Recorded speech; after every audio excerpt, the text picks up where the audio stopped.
8h44. Merci d'avoir choisi Europe 1. Bon début de journée. La revue de presse d'Europe 1, Olivier Delagarde. On commence par l'image du jour. Qui a priori n'a rien de politique, même si elle semble symboliser de manière presque trop facile l'état de la société française en ce moment. Cette photo, elle est à la une de L'Équipe ce matin.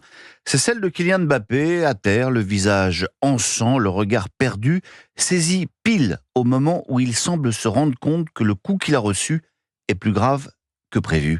Pour le footballeur, le diagnostic est assez simple. D'ores et déjà, L'Équipe nous indique qu'il ne sera pas sur le terrain vendredi prochain face aux Pays-Bas. Pour la France, qui elle aussi est groggy depuis 8 jours, le bilan de santé est plus compliqué. Et les médecins de gauche, de droite et du en même temps qui se prestent à son chevet ont des avis contradictoires. Le fait du jour, c'est toutefois que la consultation du docteur Bardella a eu lieu. Si vous ne l'avez pas entendu tout à l'heure sur Europe 1, rendez-vous dans le Parisien aujourd'hui en France, qui publie l'ordonnance du patron du RN. Une chose apparaît claire, à la différence des docteurs Knock de LFI et consorts, sa stratégie à lui est de rassurer le malade, car le traitement sera long et certains remèdes pourraient l'achever. D'abord, avant toute chose, faire des analyses. S'il l'emporte, il engagera dans les premières semaines un audit des comptes de l'État par un collège d'experts. Ensuite, la première réforme, c'est le réarmement économique du pays. La deuxième concernera le redressement des services publics. La réforme des retraites sera abrogée à partir de l'automne pour permettre aux carrières longues de partir à la retraite à 60 ans, déclare-t-il.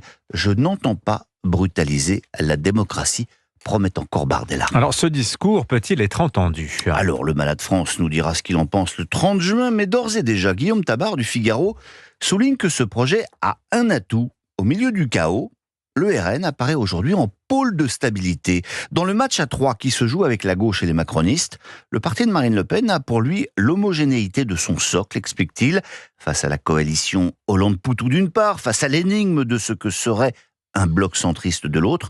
Le RN a, lui, l'avantage de la clarté. Mais alors, les appels à faire barrage au RN de la part de la société civile ne sont-ils pas de nature, Olivier, à lui barrer les portes du pouvoir ? Eh bien, c'est le débat du jour, Dimitri. Faut-il donner son avis dans le débat public quand on est acteur de la société ? La Croix nous indique par exemple que depuis l'annonce d'un possible succès du RN, l'épiscopat est souvent sommé de se positionner. La question se pose aussi pour les grands patrons, soulignent les Échos. La FEP, l'association qui regroupe les 117 entreprises françaises les plus importantes, a publié un communiqué dans lequel elle met en garde contre un risque majeur de décrochage durable de l'économie. Enfin, il y a bien sûr les traditionnelles pétitions d'artistes à gauche. Oui, eh bien qu'ils se taisent. Ça, c'est le coup de gueule de Nicolas Bétou à la une de l'Opinion. Tous ces artistes, influenceurs, sportifs qui se mobilisent depuis le soir des élections et qui oublient à quel point la coupure entre leur vie et celle de millions d'électeurs du Rassemblement national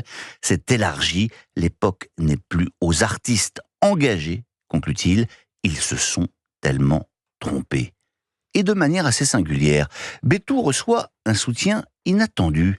Celui d'Ariane Nouchkine, la grande metteuse en scène, dont la conscience n'est pas suspecte de s'égarer hors des sentiers balisés par la gauche, publie une tribune dont le Figaro se fait largement l'écho. « Nous, gens de culture, avons lâché le peuple », écrit-elle. « Nous n'avons pas voulu écouter les peurs, les angoisses. Quand les gens disaient ce qu'ils voyaient, on leur disait qu'ils se trompaient, qu'ils ne voyaient pas ce qu'ils voyaient. Puis, comme ils insistaient, on leur a dit qu'ils étaient des imbéciles. Puis, comme ils insistaient de plus belle, on les a traités de salauds. Aujourd'hui, conclut Ariane Nouchkine, je ne suis pas certaine qu'une prise de parole collective des artistes soit utile ou productive.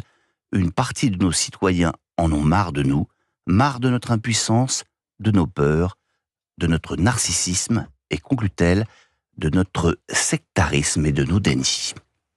La revue de presse d'Europe 1, merci beaucoup Olivier Delagarde.